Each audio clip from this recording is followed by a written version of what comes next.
Adversity, bring it. The struggle, I welcome it. Snooze on life, never that. I am Dave Regina, and this is the No Snooze Podcast. Come on.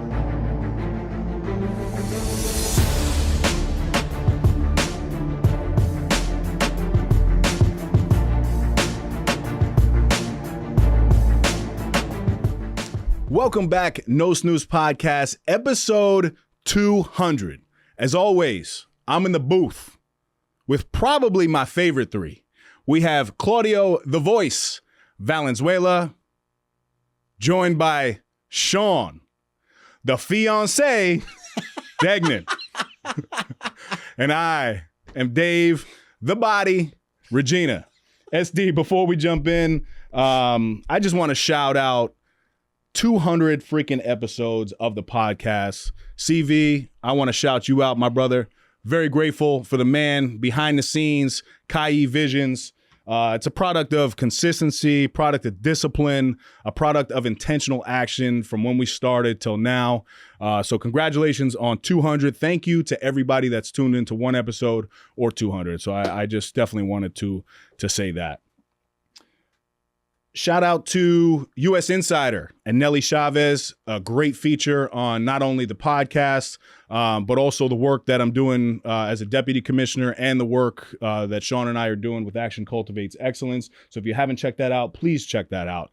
So without further ado, Sean, that's my housekeeping for the day. Welcome back to the podcast, my brother. Let's go. We back in the booth, baby. How we doing? Listen, man, I don't know if you could tell, I'm usually a little bit tanner than SD, but today I am much tanner. CV, adjust my light, bro. I just returned from Dominican Republic. Katie and I had a wonderful time. I mean, you wear this whoop, right? Yeah, I got it because all you guys were wearing it. But there's something about being in paradise and just really focusing on resting and relaxation. So for context, I am typically in a recovery score, which is one of the main three factors on Whoop, of anywhere between like 38 to like 58. After my first night's sleep in paradise, I was up to a 94 and a 96. It's bananas. What do you think that was, though? So the way I look at it is like right now, especially we're November, we're going into the winter, like you're not getting the sun that you need. And you specifically, you love the damn sun. I know that's not really consistent when you're here, but probably that's probably a factor. But the other thing is probably you finally maybe took a step back and said, whew, right, and breathed and just like kind of let the stress go. Mm-hmm. And I hope you're able to kind of just relax and unwind a little bit. And I think your body might have listened, and the green score shows. Yeah, it was crazy. You mentioned November and it just being the holiday season. So shout out to everybody that's celebrating. This episode airs right after Thanksgiving. But I also know that this is a very tough time for you and your family, man. So I just want to, really extend my love to you guys. The way that you handled the loss of your father this past year, man, is something that is really admirable. I don't think there's any words that you can say, but the way that you've handled the loss is something that like I can only want for myself. Unfortunately, I hope it never happens to me, but inevitably it will at some point, right? But I would look to you as a real leader in that space, man, and handling grief the way that you've handled it. So shout out to you and your family, man. Yeah, thank you, bro. It's been a difficult year for sure. But it's one that I think I've relied heavily on you, on my brothers, on Joe, on Nick, and the ACE community. And I'm so grateful. I'm eternally grateful for the ACE community because I've had something that I've been able to bottle this pain, this emotion, this grief, and that whole concoction that hurts and it grows, that gets dumped into something positive like ACE. And I think that emotion, that passion, that feeling is something that I was able to really let out in these last 12 months through ACE. And it's helped me tremendously, so thank you, and thank the ACE community, all my brothers, the ACE squad. Absolutely, man. And for those of you guys who don't know Sean, you've probably been living under a rock, so welcome back to life.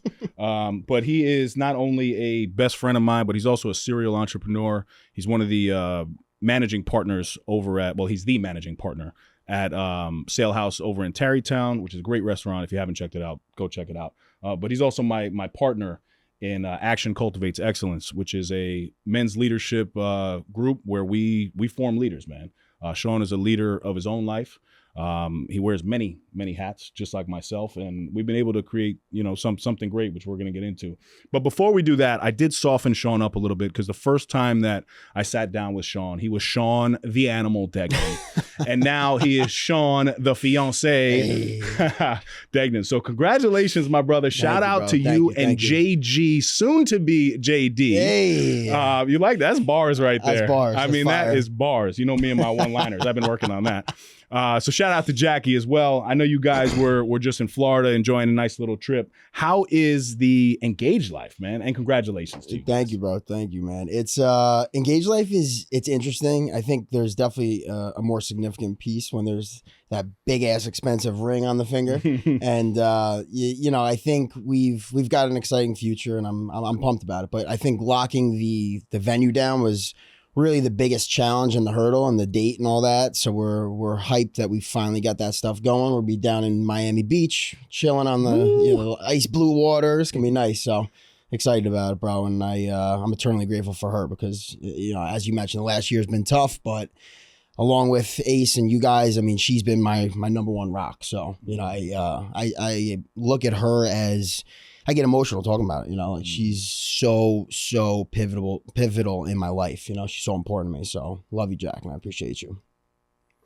Jackie will end the episode there. I want to talk about the sobriety journey, man. So Sean and I, if you guys aren't aware, we had started basically this little 30-day challenge. I think it was back in January. Vin Maselli was huge in that. Yeah, 11 months today, man. That's awesome. Vin Maselli was huge in that. My buddy Chris James was huge in that as well. I was really trying to figure out how I would navigate life without drinking, to be honest. And now I just came back from another vacation, no alcohol, and I couldn't be more proud and more refreshed. But I'm curious on your thoughts, and is this something that you're going to keep moving forward with? I ain't quitting before you, bro. I'm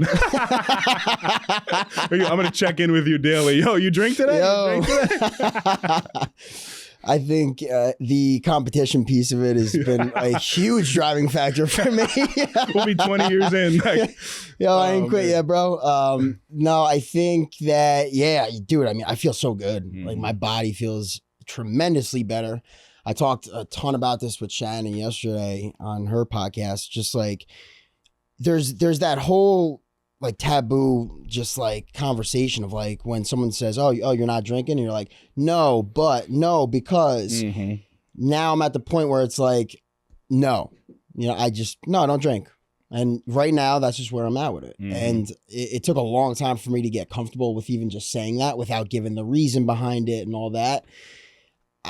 I don't really see myself drinking anytime soon, to be honest. But I don't want to say, oh, I'll never drink again. I love a good beer. I really do. I really do enjoy a beer. But shout out to Athletic Brewing, one of the sponsors of the Ace Summit.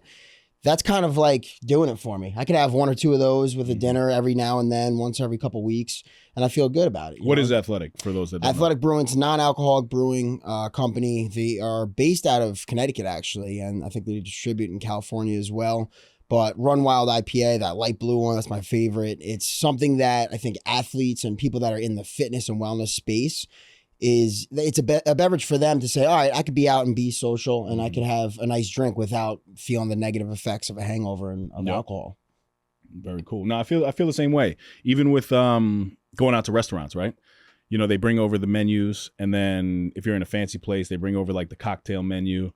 So now I'm at the space where when they come over, they try to sell you on the drinks. I'm like, save yourself the breath. We don't drink. They're like, thank you so much. Because they have the whole speech, lined up about the martini of the night and this and that. And I used to let them, my point of saying that is I used to let them like give me the whole spiel and they'll be like, no, I'm okay. Whereas now I'm just like so confident that it's like, no, listen, I'll take a water with lemon. Thank you. But it's a beautiful thing, man. And something that I really enjoy. And I'm really starting to feel, I keep saying it every month, I think, but like, I just keep feeling the effects of like the clarity when I wake up. Yeah.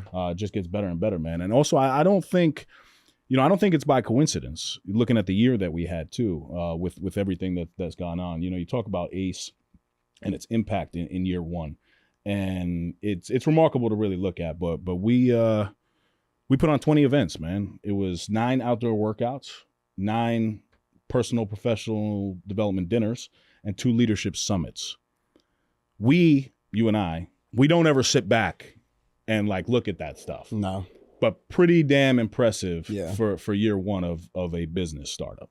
Yeah, it's nuts. It's a lot. And I think for me, I've always been growing, and I know with No Snooze and everything you've done with your work here is like you're every day trying to get better. And you talk about that openly on the show, and you've been doing so for a long time.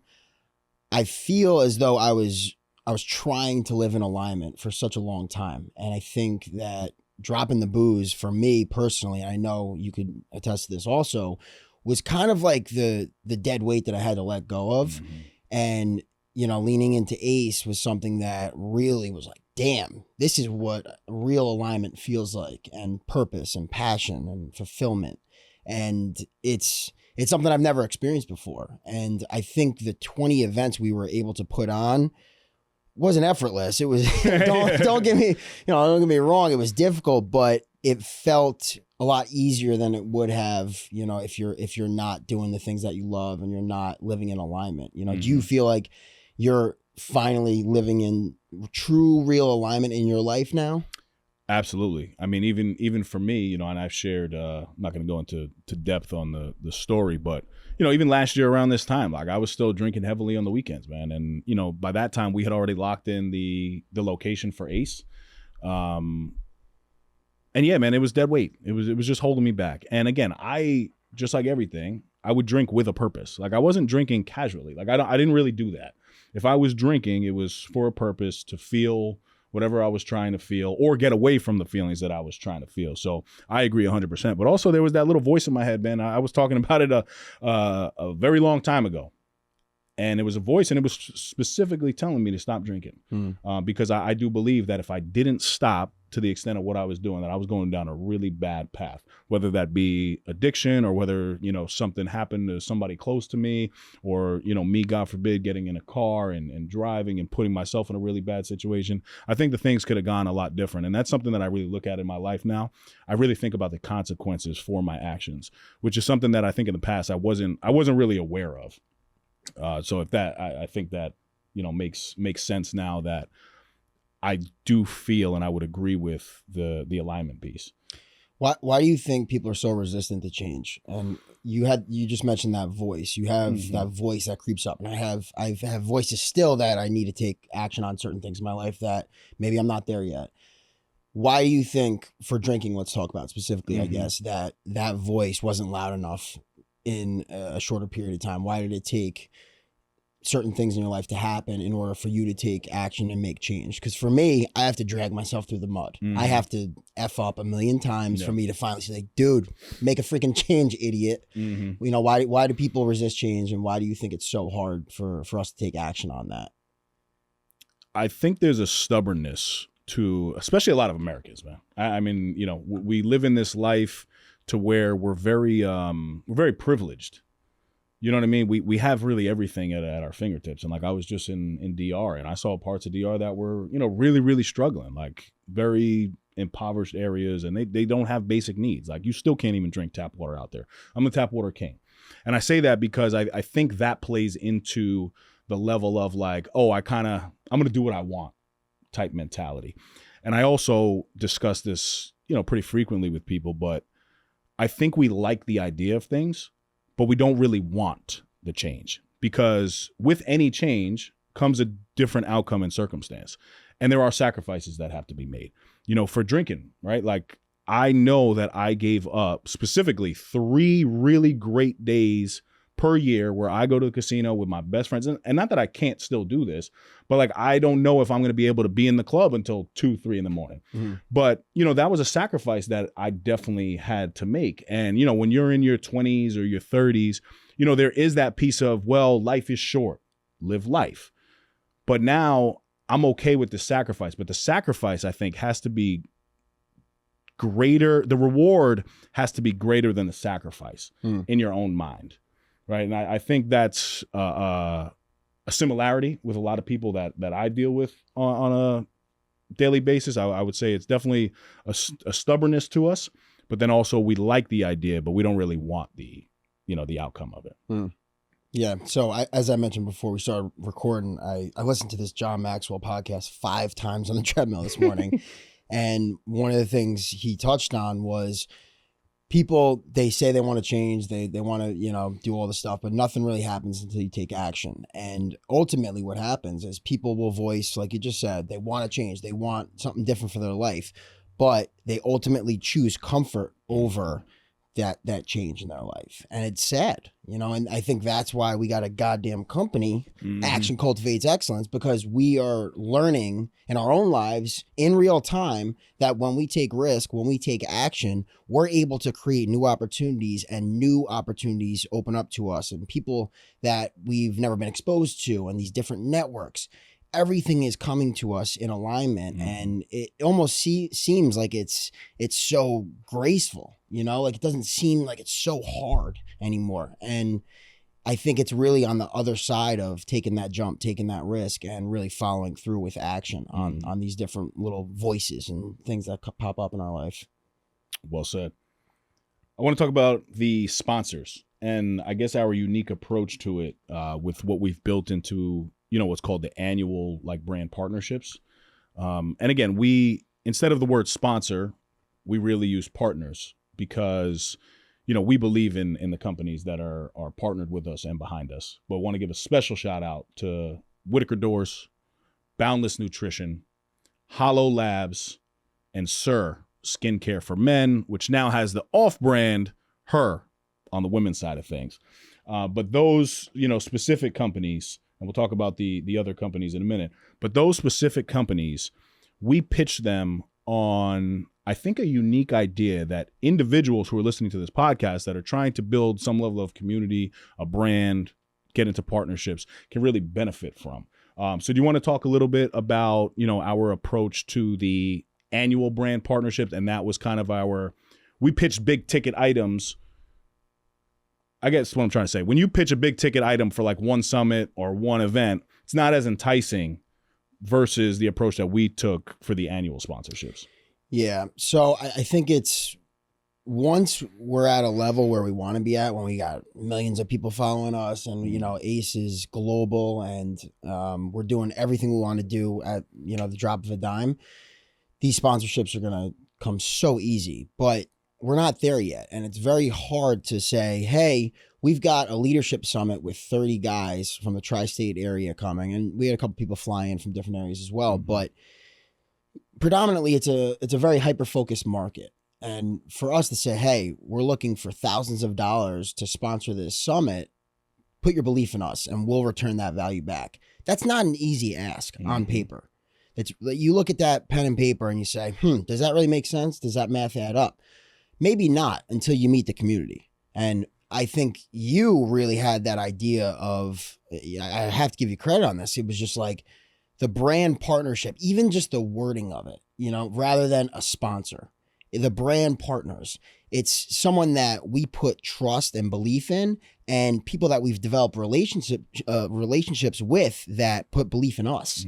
And I think that's cultivated through spending time together. I mean, Amanda, Alan, all these people, like Hannah, they all have seen what goes on at these events. They've spent time with us. They see the impact that has reached our community.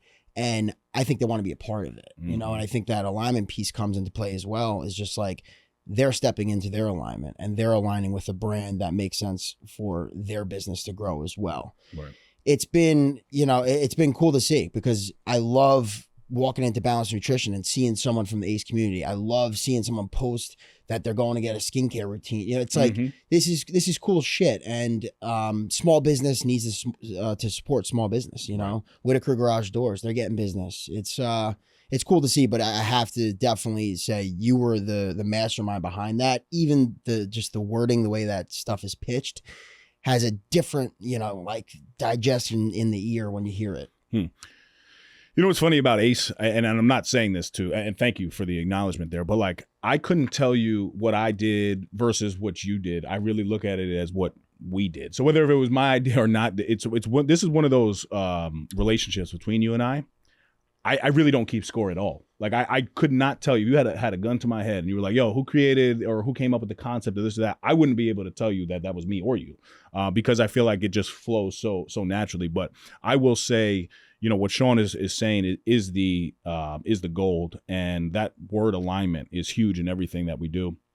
But when you're able to lead with alignment to the actual mission, which is what we did, right? We were able to ultimately sell, you know, these brand partners on how much value they're going to get in return. And we also did a lot of stuff, you know, pro bono prior to the ask, which I also think is very valuable to the listener as well. You know, being able to show your worth, show your value. You know, Amanda said how many times, hey, look, I'm at every event that you guys are coming to because the people are walking in my doors.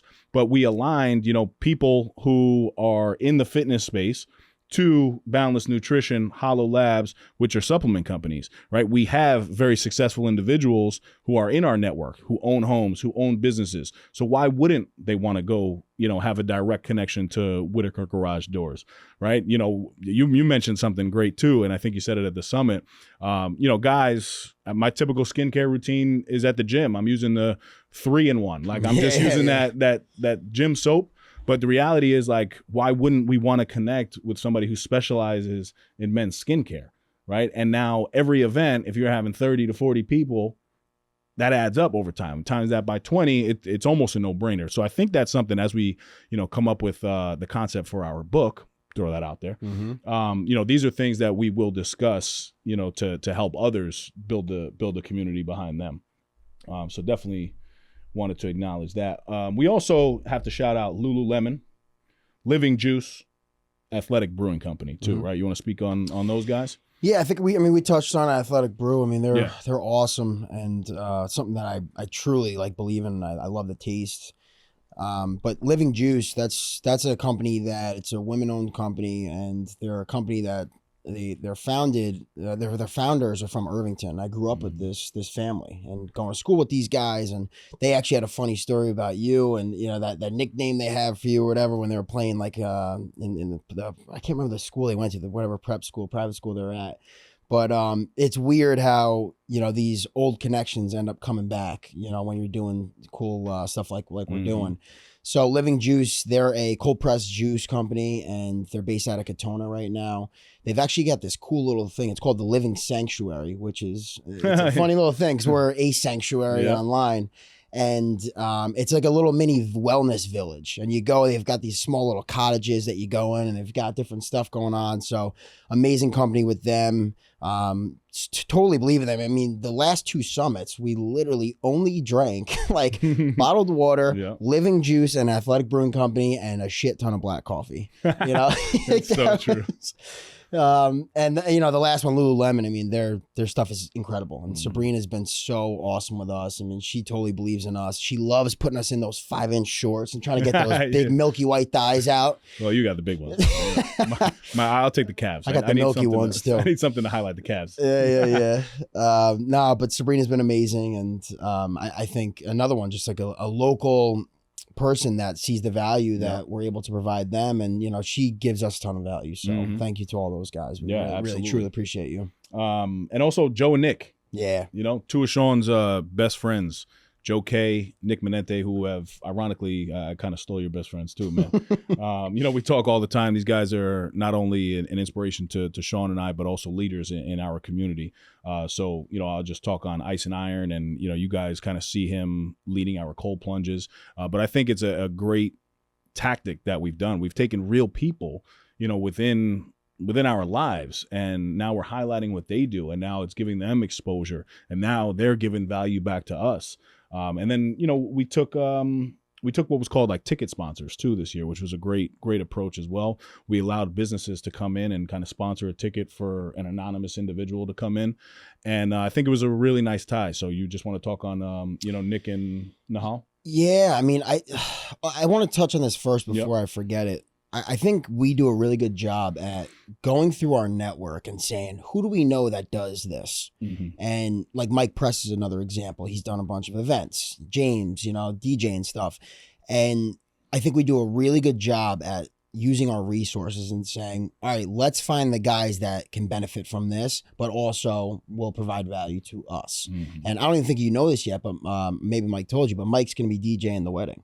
Yeah, very cool. But like, this is something that wouldn't have happened unless you introduced him to Ace, and that's just a little nugget I think that we do a really good job at. And Joe's a great example of that. Nick's a great example of that. And I put a reel out 2 days ago, I think it was. And I said something along the lines of like, we're not doctors.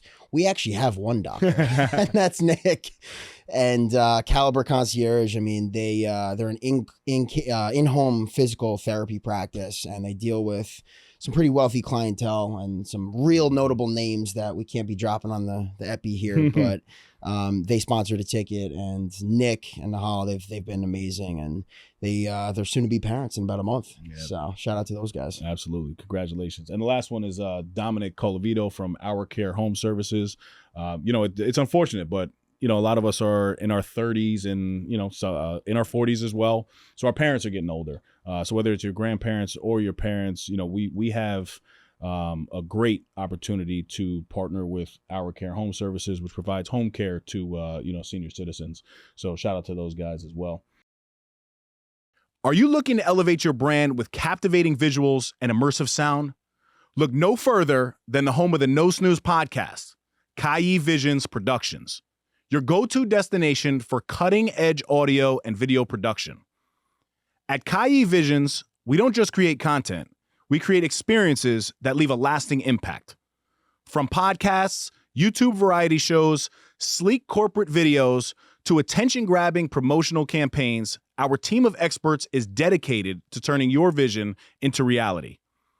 Choose Cai Visions for a production experience like no other. It's time to make your brand known. Contact us today at kaivisions@gmail.com or find us on Instagram at Cai Visions. Cai Visions Productions, where audio-visual excellence meets innovation. Now, back to the epi.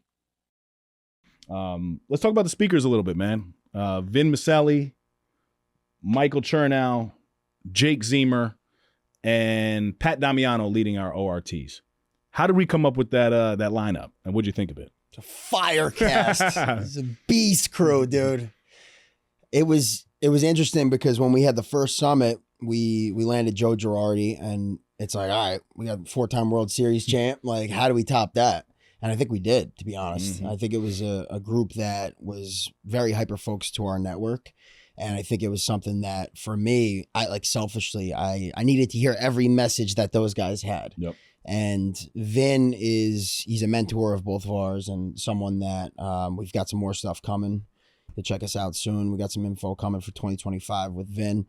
But he's someone that he's got such a depth of knowledge in business and life, and he's screwed up so many times. He's fell on his face so many times, but he's succeeded a shit ton of times more than he's failed. And he's a really selfless person, and he's someone that is willing to put that impact-driven foot forward always. So, I appreciate Vin coming back for the second time this year.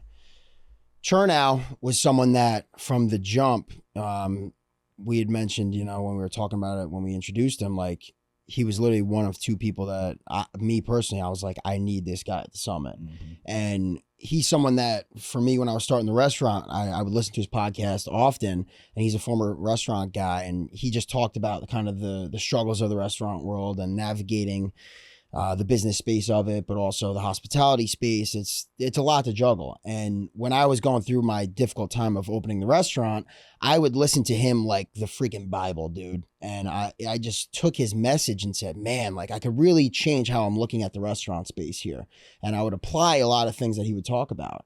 And I fell in love with him and his brand. And I love the Creatures of Habit brand and Meal One and Nightcap. I use it literally daily. So getting Chernow on board was a huge feat that we both had a heavy hand in, that Vin had a heavy hand in.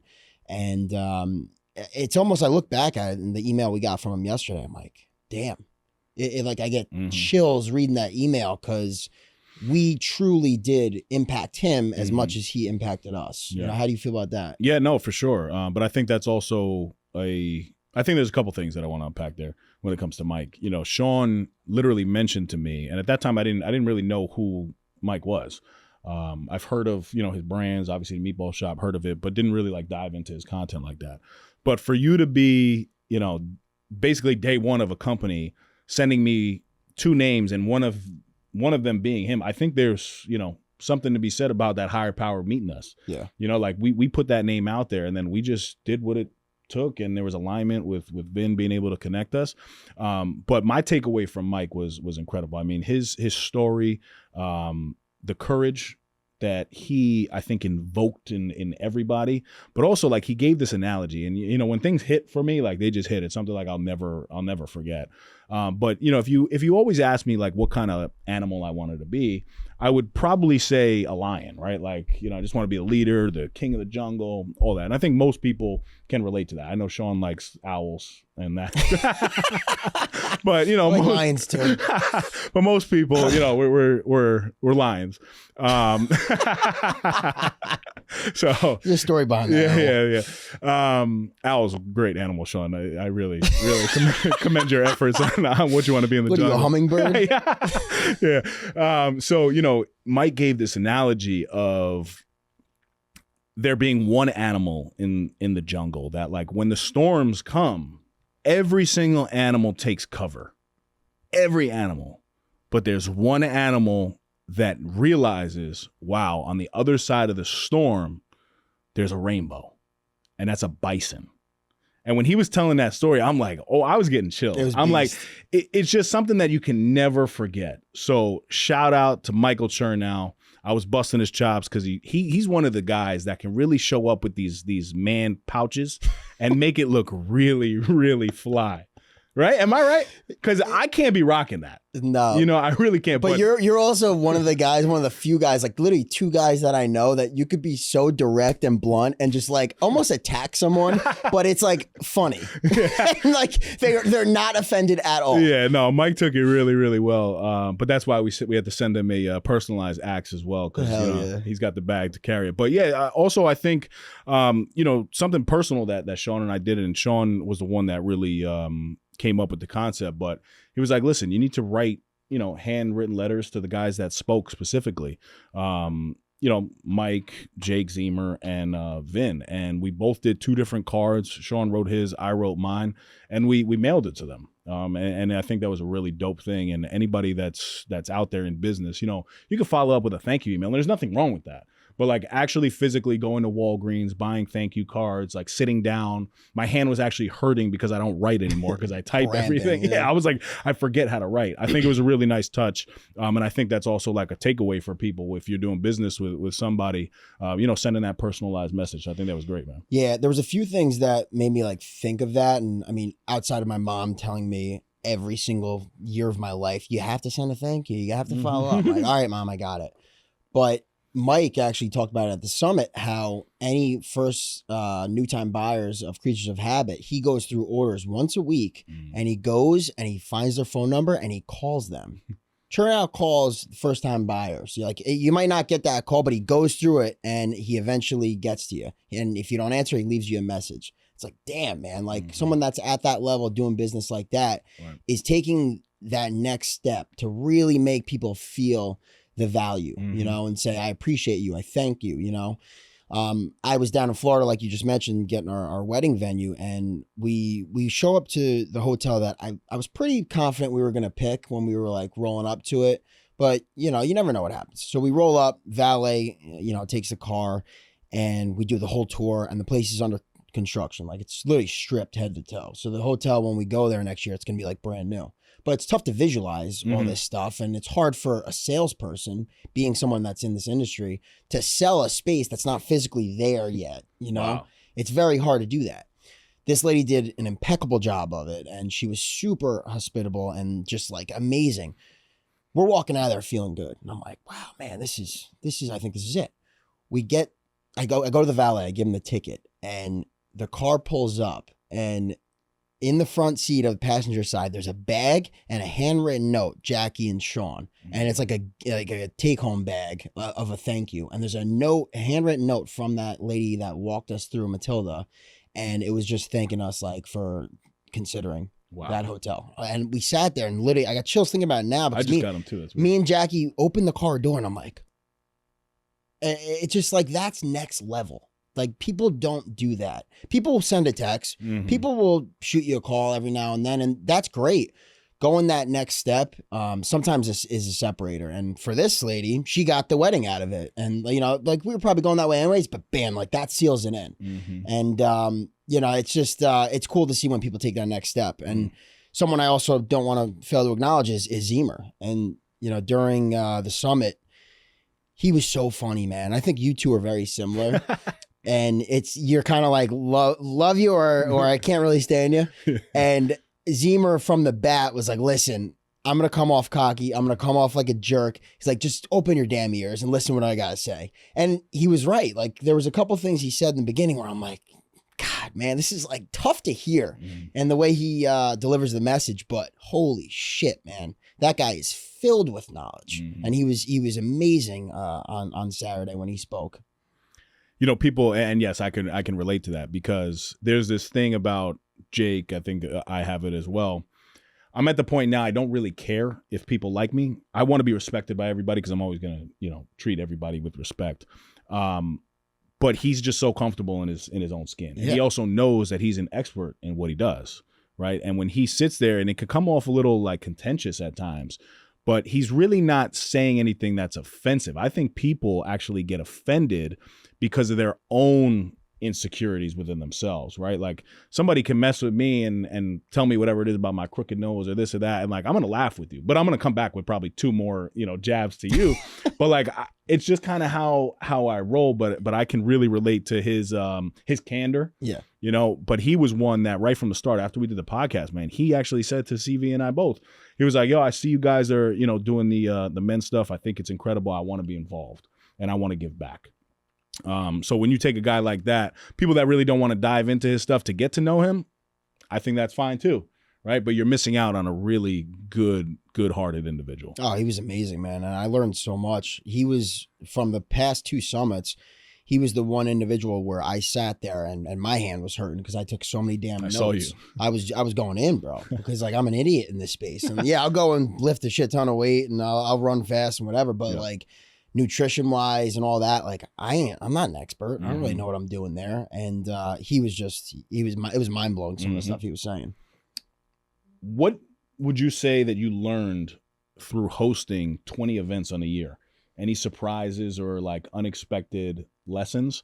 I think for me, I definitely wouldn't have thought that we would have been able to pull off 20, but I think it comes back to, you know, setting goals and us looking at one event at a time.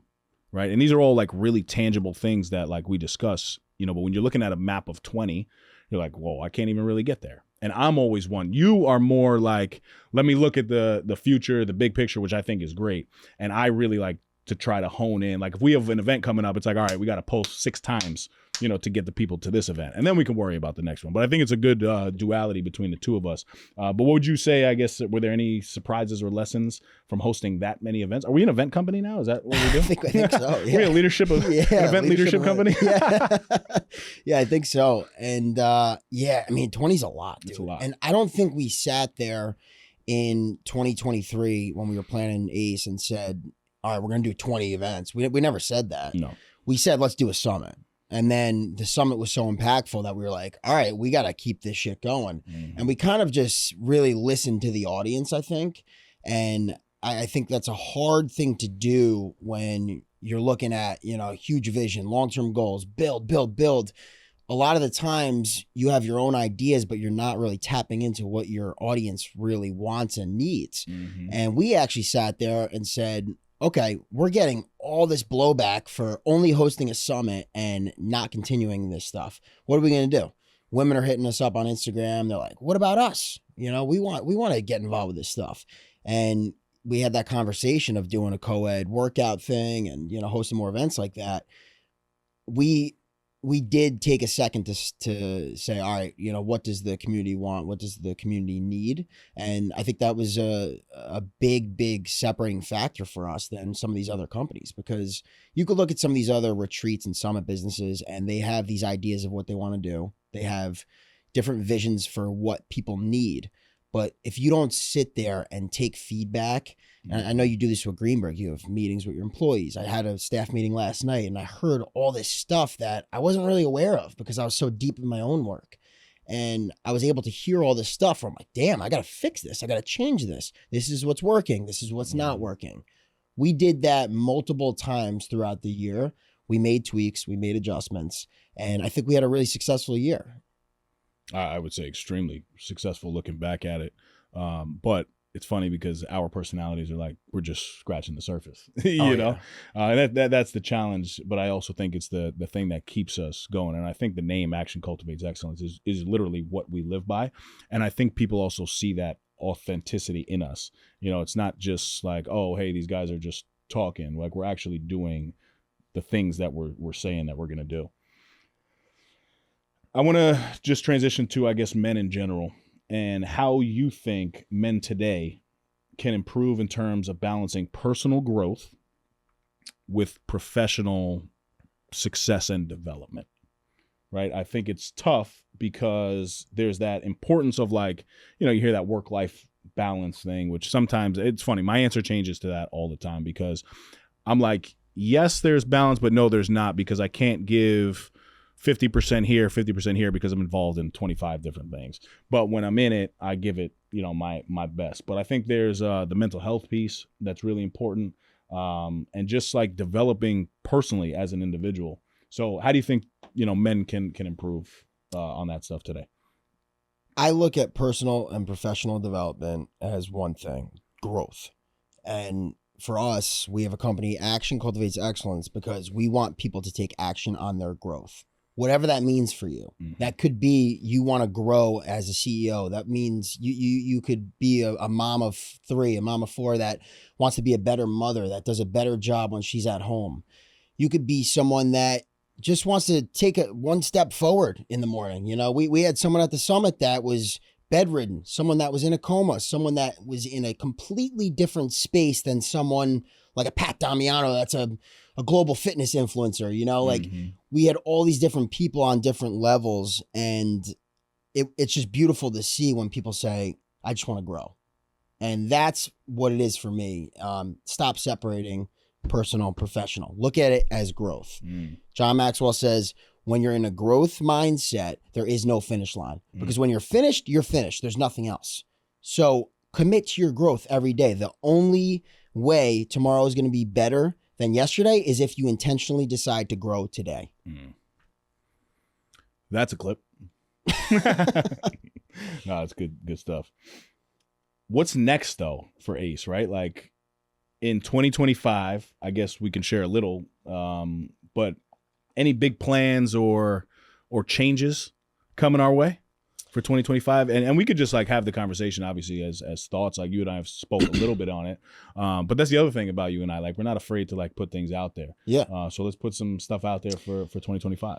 Yeah. So, I mean, I think we've had like our one debrief meeting from the summit, but we need to have another one for going forward for 2025. And I guess we could start it right now on the show.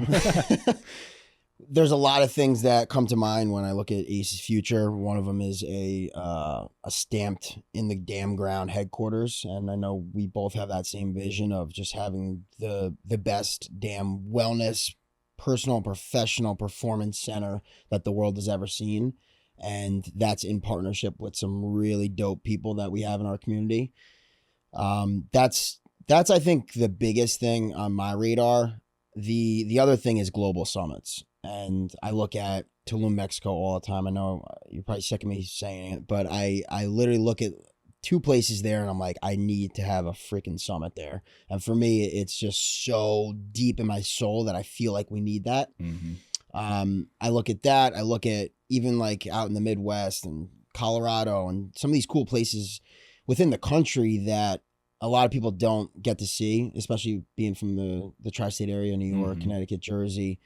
There's so much beauty within the country, and growth, I think, is cultivated when you're in an environment that is inspiring, that is connected with nature, that has a lot of different factors to it. So, you know, for me, a couple of those things that come to mind is that, and a couple of tweaks that I think I would, you know, say we need is, let's not consecutively do back to back events. And I think we learned that. Oh, amen. In Jesus' name. What about you? Yeah, I mean, so it's funny though. Like I always talk about you with the big vision, right? Like Sean took two of the biggest. Whereas like when I was immediately thinking in like 2025, I'm looking at like, I do like the concept of us doing 1 day events.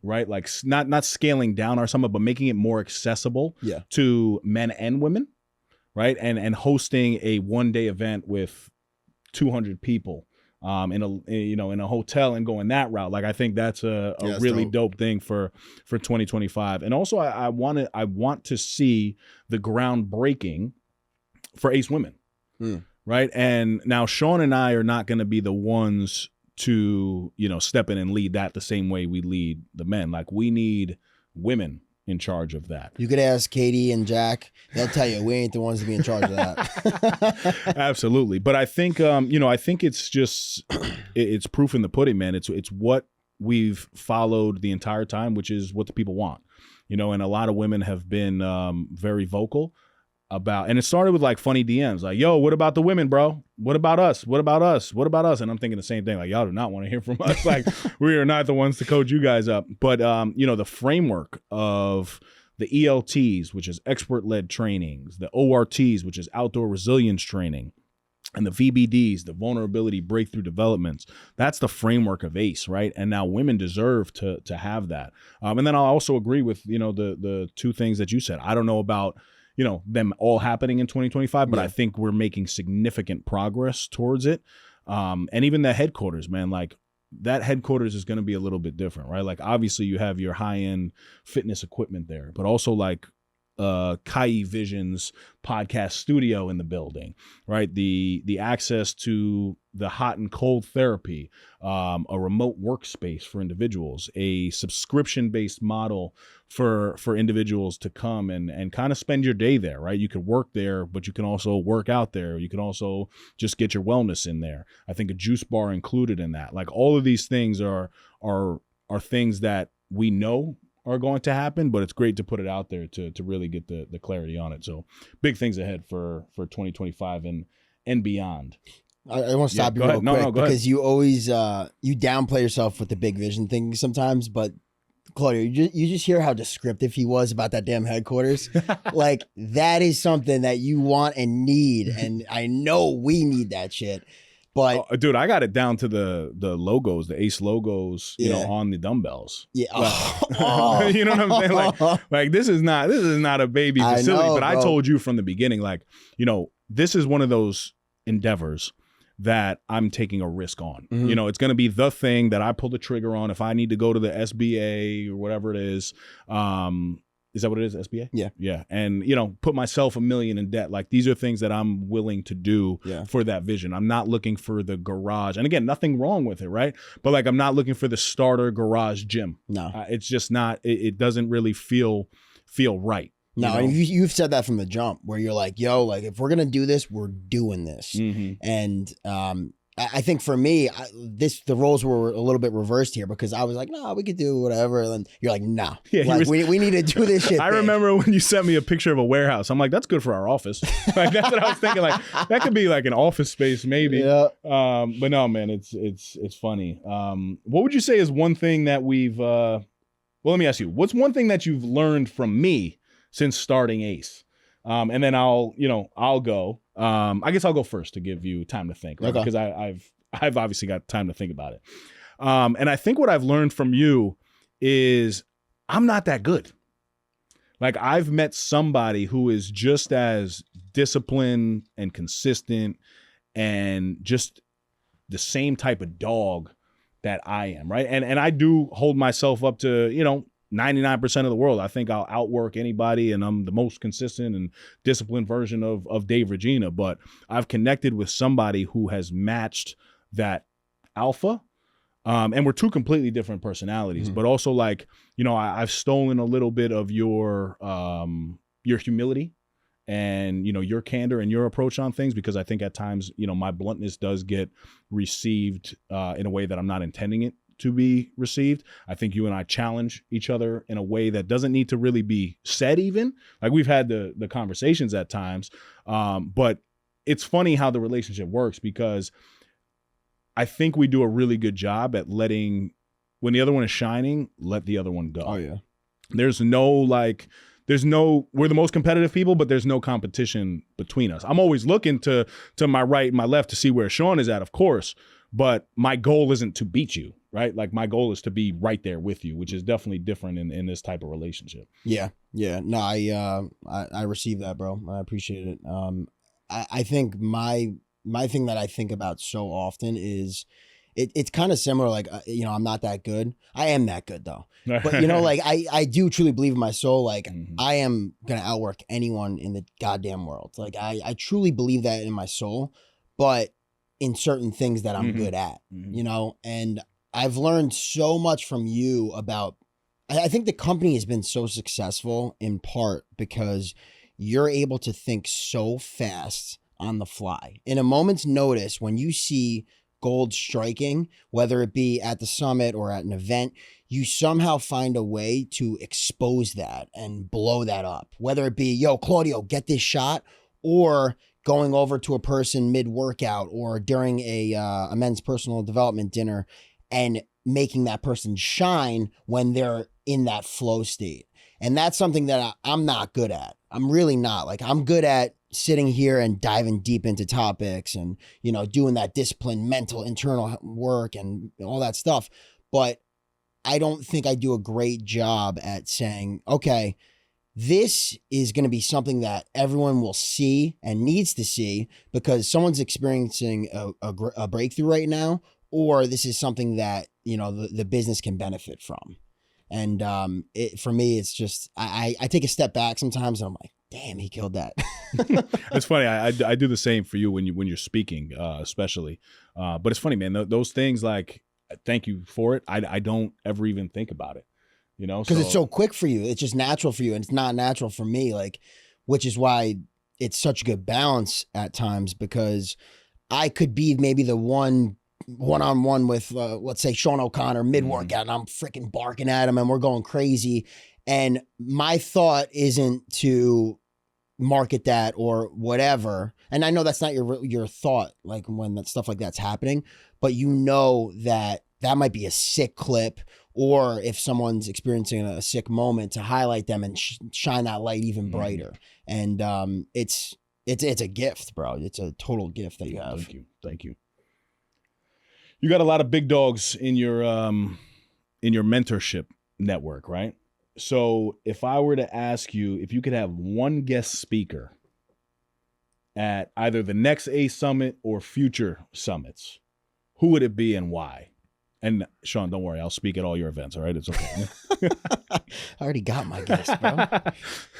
Oh, man, this is so hard. I mean, there's three that immediately come to mind, and it's Inky Johnson, Ed Milet, John Maxwell. Jocko's in that conversation. Andy Frisell is kind of there too. But I think the most tangible for 2025, if you're asking me, would be an Inky Johnson. And he's someone that the message I wholeheartedly believe in. He's someone that I genuinely just look at and say, God, man, this guy's been through so much, and he's able to deliver a message so beautifully. And his style it's different. It's like we have a very different style, I think, me and you, than a lot of people in this space. We encourage people to let that dog out. And, we really get gritty at times. Don't get us wrong. Like, you put me in a room with crazy, successful, wealthy people that are well polished and whatever, I'll be there. And, I'll make that person love me. I will 100% connect with that person, and as will you. But I think the difference that we have than these other companies and these different people in the space is that we really promote people to let that like kind of unpolished self to come out often. Those demons inside, like let that shit out, and we'll channel that and we'll work with that, you know. And I think a lot of people sit back and say, oh, you know, you have to be well-rounded, you have to be balanced, you have to be this, you have to be that. And it's like, dude, we're all messed up inside. And someone like an Inky Johnson, I think really just he aligns with our message and the way we deliver it. Yeah, I would agree with that. I think Ink does a great job at being himself.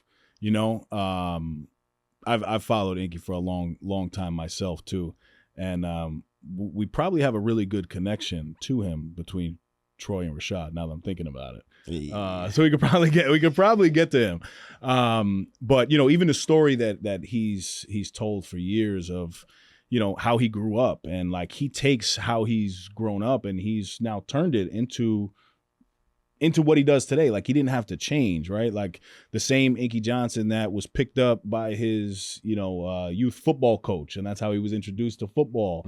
And like all those stories he still incorporates into, you know, a lifestyle of resilience and overcoming adversity. I mean, his story is one of the best I've ever heard. So I would love to have Inky Johnson myself. Obviously, Ed Milet, that's somebody that I, you know, speak about often. I know we will sit down with him. 100%. It's just a matter of time. It's inevitable. But who's on that list? Who's on that list? On my list? Who's on the 2025 tangible list for you? I think everyone's tangible. I don't want to like put it that way. But who do you think immediately within the next 12 months we'd be able to get at an ACE summit or an ACE event to speak alongside us? And who's that reach goal outside of an Ed Milet? So I think the tangibles for sure. You know, I think we have to highlight what Troy and Rashad have done with Earn Your Leisure, and you know what the platform that they've built, and obviously me working with them for as long as I've been with them now, 10 years. They're from the same community that I now work in. I did some work with them, obviously, with InvestFest. So I think definitely them. I would say Sabby and Amanda as well. I think their story is really dope together, and showing that duality between, you know, having that alpha male and that alpha female. You know, I know we had Shannon this year, but I think we missed. I always like to highlight a female in the space of dominance, because I want to show the men that, like, look, we're not just about, you know, men being successful. It's also about the very successful woman. So I think between them, there's a very good chance that we get them in 2025. And the reach. I'll take a second to think about this one, because it's funny. Even when I'm reaching, I'm thinking of ways of how it can actually be real. Yeah. And that's definitely a thing for me, right? Like, I don't want to say Donald Trump because, you know, to get to him, I don't really think it's realistic. I don't know. I can't really answer that right now. Like, I have to get back to you, because I got to really put some thought into who that reach goal would be. And I'm not getting into politics by mentioning Donald Trump's name, so don't blackmail Dave's me. Dave's canceled. Yeah, I'm canceled. But no, very good question. I got to get back to you on that. Yeah. I mean, again, I think there's those reach goals. There's those like stretch of a goal. But I do truly believe everyone is feasible. I'll say this, because of the impact that he's had on my life as well. I think E.T., the hip hop preacher. Oh, damn, that's a good one. Right, Eric Thomas. I like that. Like, Eric Thomas, in a way, changed my life for sure, because he was one of the ones, along with Ed Milet, before I got into like really like podcasting and changing my lifestyle. There are so many motivational clips and speeches from E.T. that they put beats behind that I would listen to in the gym. And it's like that motivational, like there's like a playlist on Apple that just has E.T.'s voice, you know, kind of. But it used to be just YouTube. Like you would see E.T. just buzzing all over YouTube. And I remember, same as you, like before I got into real like podcasts on Apple and all that stuff, like it was YouTube clips. Yeah. And ET was all over the map with that stuff. Yeah. And he's someone that really, really resonates with the message. Yes, I think absolutely. For me at least. Like I wore, just so the viewers know, I wore a DMX hoodie on Saturday of the summit because I was like, the dog is out today. Like this is my mantra is coming out. Like that inner dog is coming out, and that's something that I really truly believe in. Is that rugged style. You know, for me, it's just it resonates so deep. But also that's the life we live, right? Like growing up where I grew up in Mount Vernon, New York, like I know what it's like to be on the other side of things. I've seen the ghetto. Not that I've necessarily lived in the ghetto myself. I'm not saying that by any means, but like a lot of my people, you know, I have very successful individuals and I have a lot of close individuals that, you know, have done some hard time behind bars. Yeah.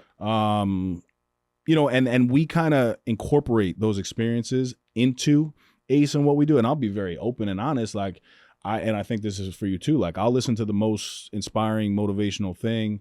And I'll read my Bible, but if I want to throw on Jadakiss, like I'm going to throw on some Kiss. And I don't think there's anything wrong with that, right? And we've gotten some kickback from individuals that are pretty close to us, actually, to where they're like, I don't think you should be highlighting this. I don't think you should be highlighting that. And again, that's their opinion on things. But also for us not to highlight that, it's almost us not being our authentic selves. 100%. And I think people's opinion and feedback that they have to the summit and the business in general it's obviously very valuable. And we take that and we receive it. But there's also some things that I know for me and for you, I'm not willing to budge on. Like, I truly believe like that, like what you just touched on, that rugged style and, you know, that duality of being able to switch spaces so quick, a drop of a dime, like reading the Bible and listening to some deep hip hop stuff, like that's part of the gold that we have. And we're able to touch so many different audiences and resonate with different people because we do truly believe in all that stuff. And not to say that we believe in hearing this crazy rap song message that they're talking about, whatever. Right. No, I'm not saying that, but feeling that dog inside, feeling like those gritty times, for me, I need that, you know, when I'm going through some rough stuff at times, you know, whether I need to get another rep on the bench or, you know, go a little harder on the treadmill or whatever it is. I'm not willing to budge on some of those principles and some of those things that I truly believe is part of our goal together because we share a lot of that. I agree. What's one goal that you have for yourself outside of ACE for, you know, I guess the near future? It doesn't necessarily have to be 2025. It can be whatever's on the top of your mind, just that you're working towards besides ACE. I think there's so much, but I would say one that's like alarming at me is getting to a better understanding of my relationship with my dad now that he's passed. It's been something obviously all year that I've been working on and trying to just navigate the emotions and all that. I talk to him every day. I pray to God every morning, and then I just have a quick little couple sentences to him, just, you know, talk to him briefly. I think I still have some resentment. I think I still have some clarity to kind of work through on that, the whole thing of just the way he died. Some stuff has came out that had happened prior to him dying that I wasn't privy to, that some of my family members were. Yeah, I feel, I don't know, as of late, the last couple weeks, actually, I feel a little bit different about it all. And I don't like that. You know, I feel uneasy at times about it. And I need to do a better job at gaining clarity on that situation in general. And I think when I do, I'm going to be able to move forward a little bit differently with a little bit of a different purpose and light. I love that. Thank you for sharing that. One thing that I'd like to see of you is launching some sort of coaching platform. I say that only because, you know, you have so much value to give, and you and I both can only give so much value when it's the two of us on a stage, giving it for the dinner, giving it for the summit. Individuals need, right? They need your services.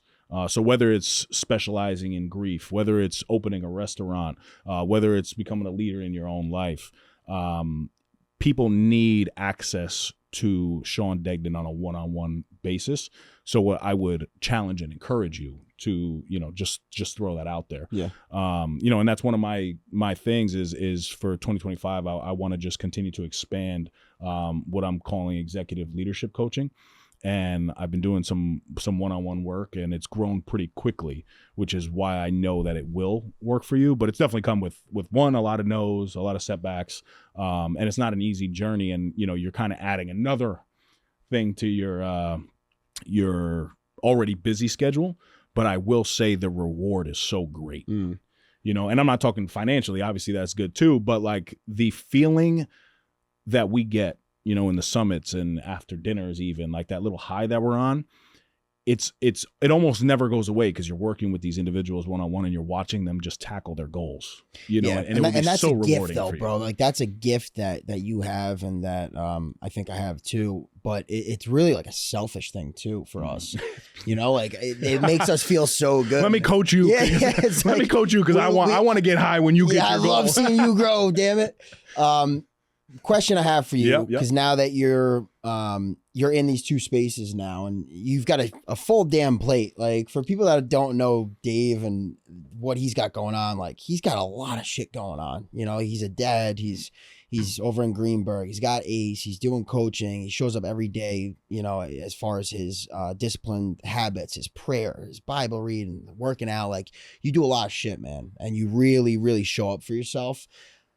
How do you show up differently as a leader and a coach and a mentor in ACE versus a one-on-one client? Because it's got to be a different vibe. So the intention is the exact same, right? But it's hard because like I had a client the other day. I was actually finishing up in Greenberg, finishing a real terrible meeting, to be honest with you. And I was rushing to my car. I was actually switching cars, transitioning from my work car to my personal car, trying to get him on the Bluetooth. I was in the worst mood ever, man. Like the worst mood. And I actually started that phone call with that.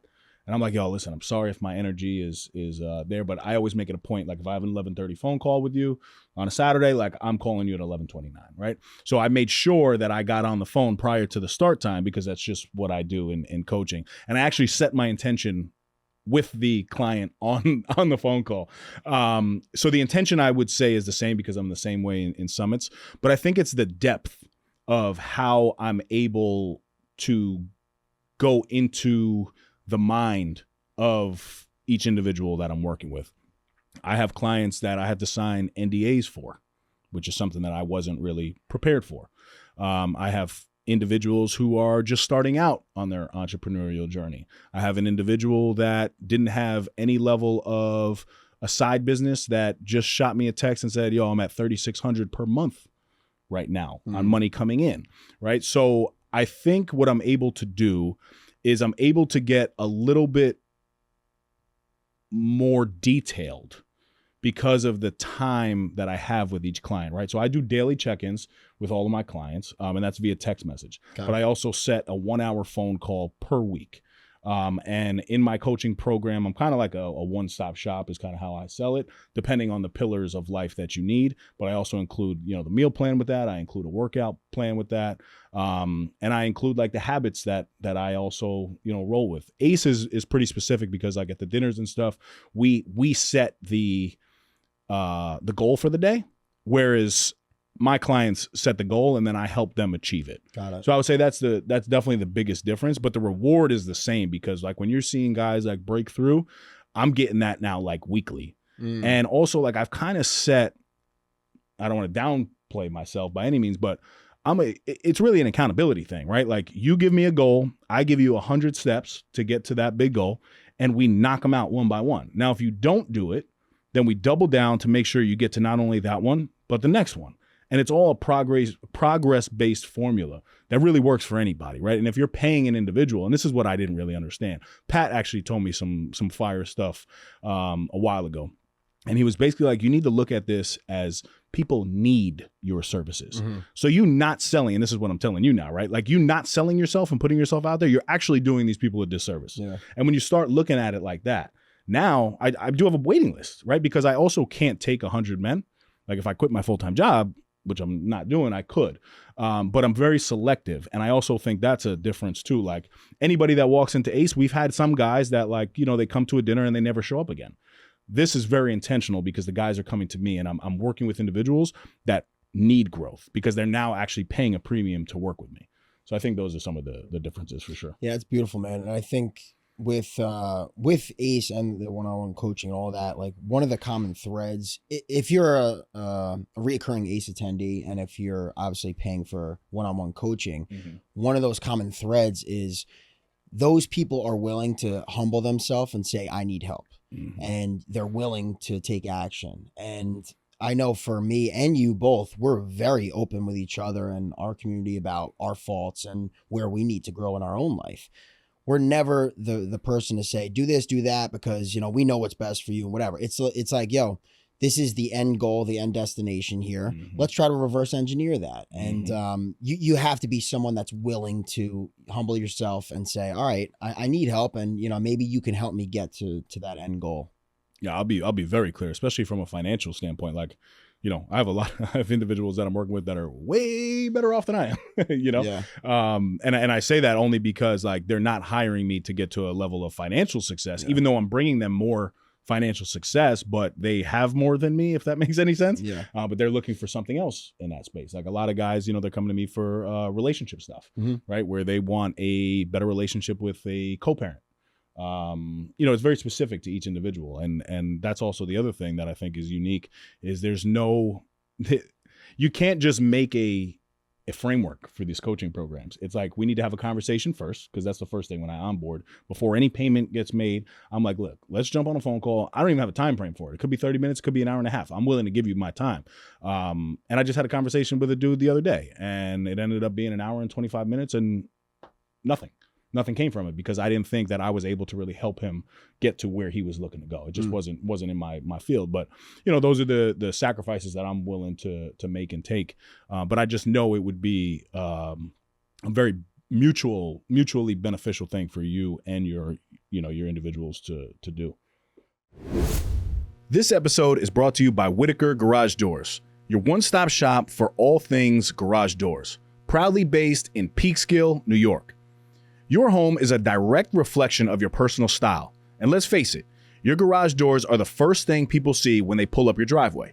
Whether you're looking for the timeless charm of a classic carriage house door or the clean, sleek look of a basic wood finish, Whitaker Garage Doors offers traditional options for every taste and budget.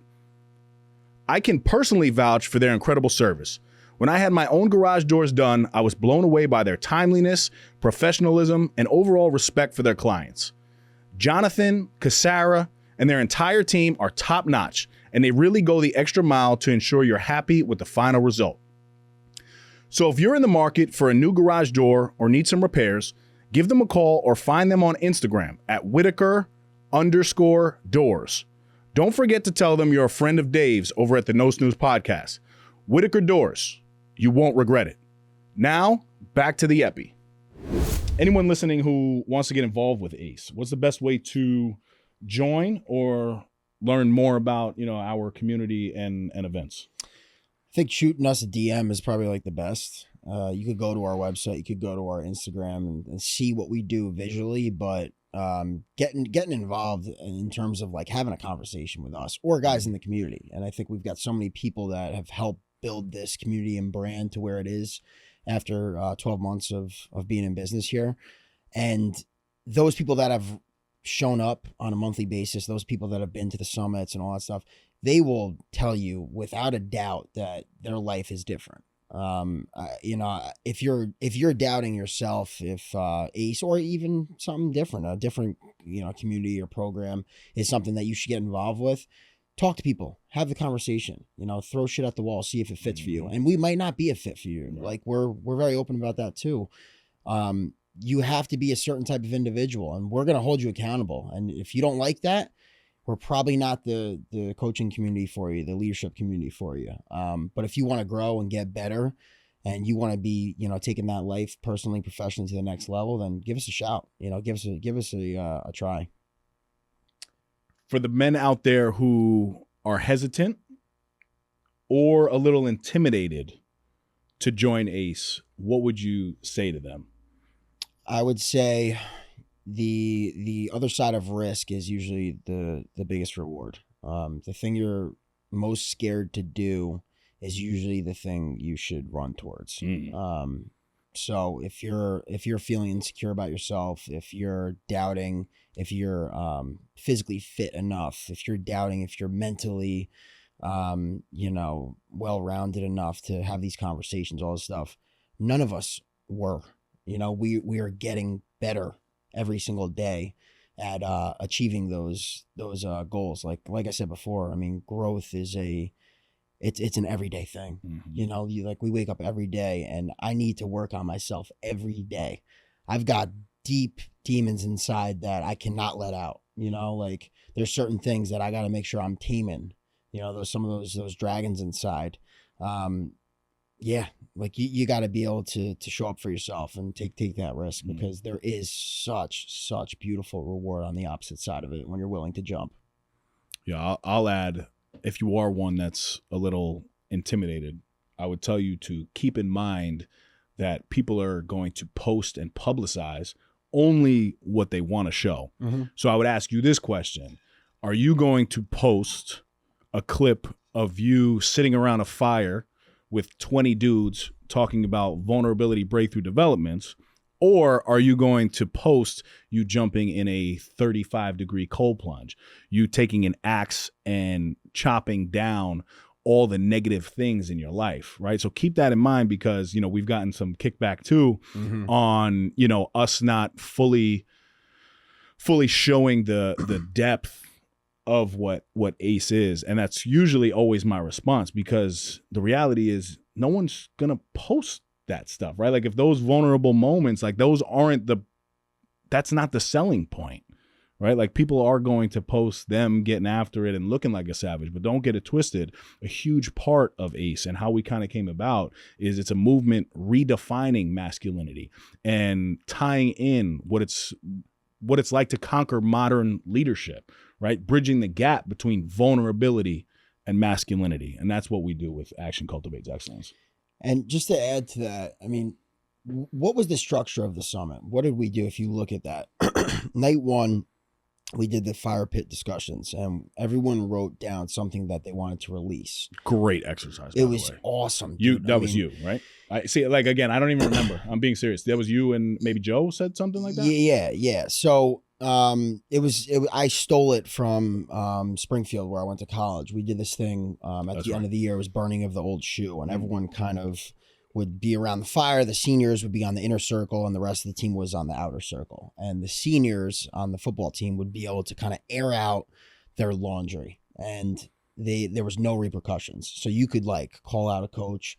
You could whatever the hell you had on your chest that you wanted to get off, you said it, and it stayed at that fire pit. That's kind of where the idea sparked from. I think we might need pieces of paper next summit instead of napkins, because the napkins were just flying everywhere, and there was people that were getting burned with ambers. But yeah, I mean, look at the structure. You start off the weekend around a fire pit talking about what you're releasing from your internal self. And it sounds woo-woo and it sounds crazy, but when you're there, that shit is real.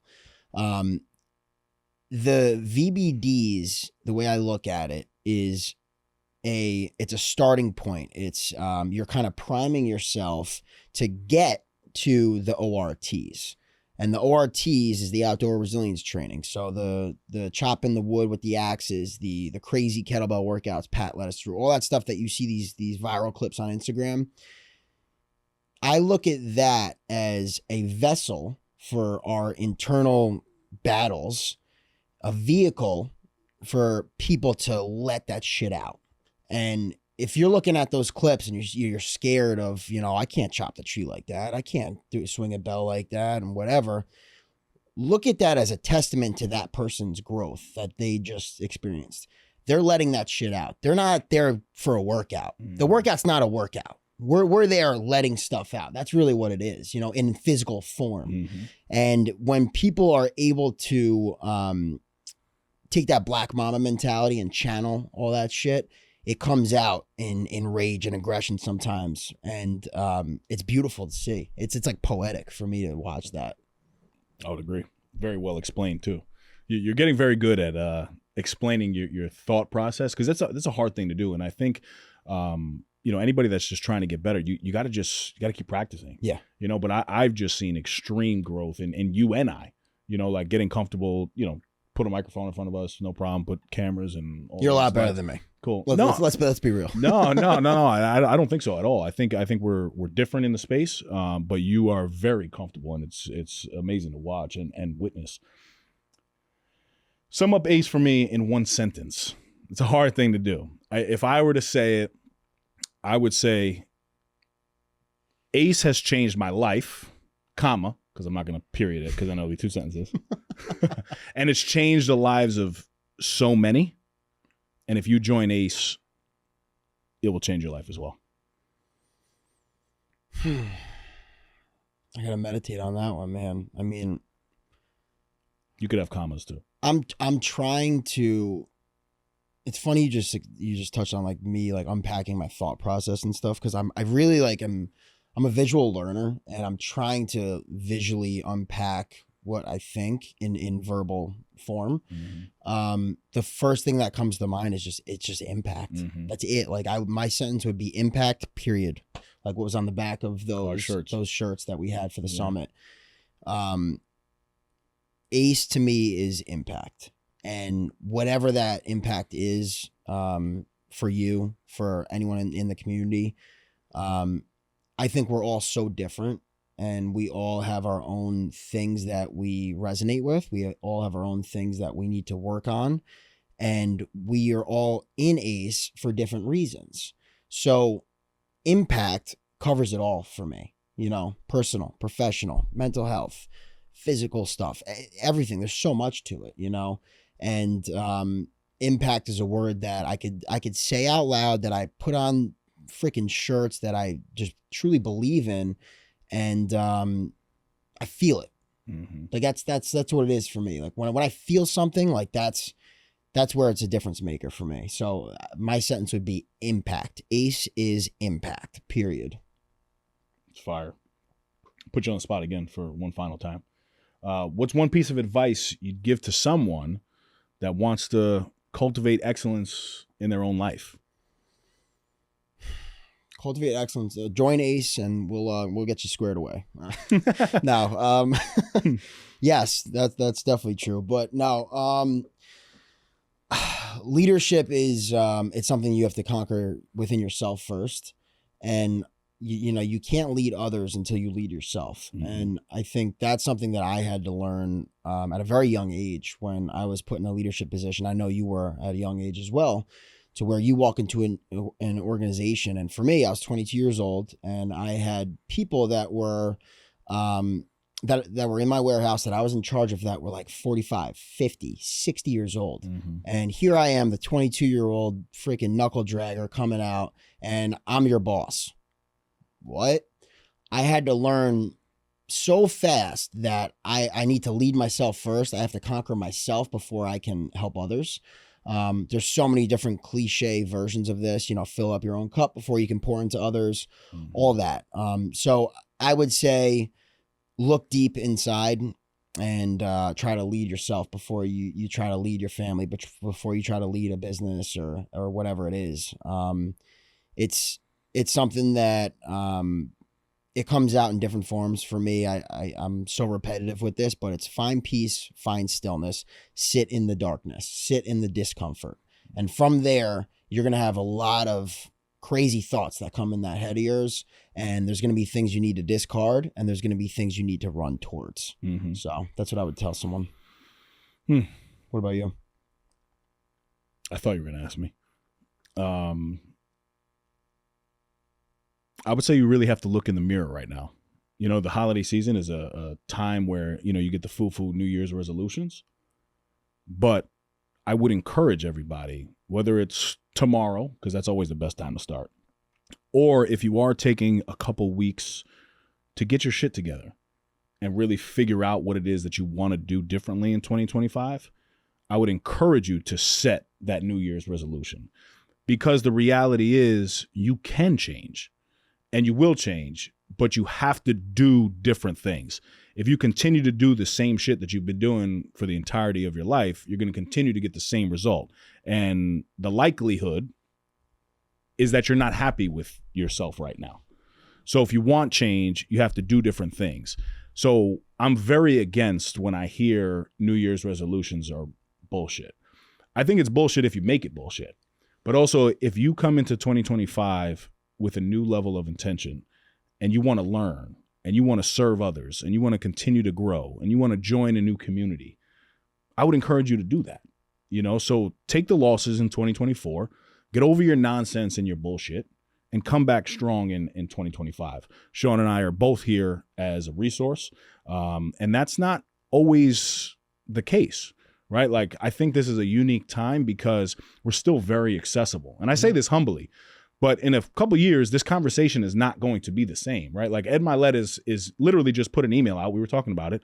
He said, come to my house for 8 hours for $19,995, right? So like, we're not at that point yet. We will be. Of course, 100%. But also, like, if you're listening to this episode while you're on the treadmill or, while you're in the car or while you're, working and you want that change, come get the change. God damn. I want to put you on the spot one more time before we wrap up, because I think this was the most fire piece of the monthly events that we had this past year. And this was something you came up with when we put people on the spot with the mic, and they got up front and we asked them what their personal mantra was. Right now, if I were to ask you, and this changes all the time for me, what is your personal mantra right now, David Regina? For the first time in my life, this is a year that I'm very proud of. And I'm actually even like, I'm feeling like all these weird emotions right now saying that. I feel like I'm arriving to the man that I'm supposed to be. And I immediately go to like my daughter and I get emotional when I think about her. But I know I'm on the path now. So for me, it's about, being that disciplined and consistent man that I've already become, to stay right there and continue to evolve, to unlock new doors along the way. But just continue to show up, to shorten it, I would say, continue to show up as the man that I was in 2024. Love it. And that's right now, right? Like, tomorrow I might fucking listen to something that motivates me to a completely different level. But that question, and especially around the holidays now, I don't often sit back and ever really say like, I'm fucking proud of the man, because I was always like hiding something. I feel very naked and very released of a lot of the negative things that were in my life.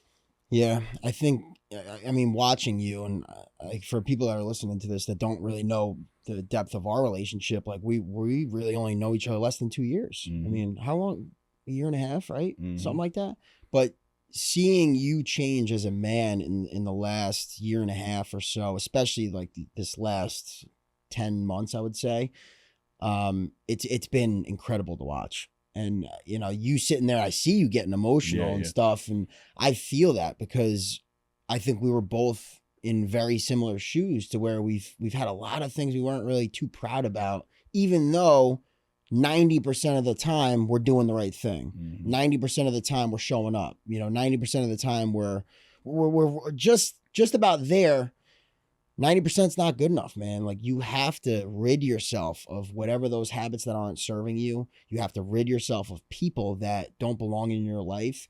And I know for myself included, along with you, like we finally have done that. And it feels like you've lifted the weight of the world off your shoulders, and now you could really freaking run. You're out of the quicksand, and it's beautiful, man. I'm excited to watch you grow and grow alongside you in 2025.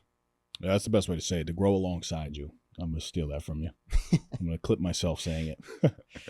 I just want to say thank you, man. I'm very grateful every time I have an opportunity to sit down and, get this recorded, because like we have these fire conversations all the time. Yeah. And it's funny because I'm thinking to myself, I'm like, damn, I wish we had that recorded.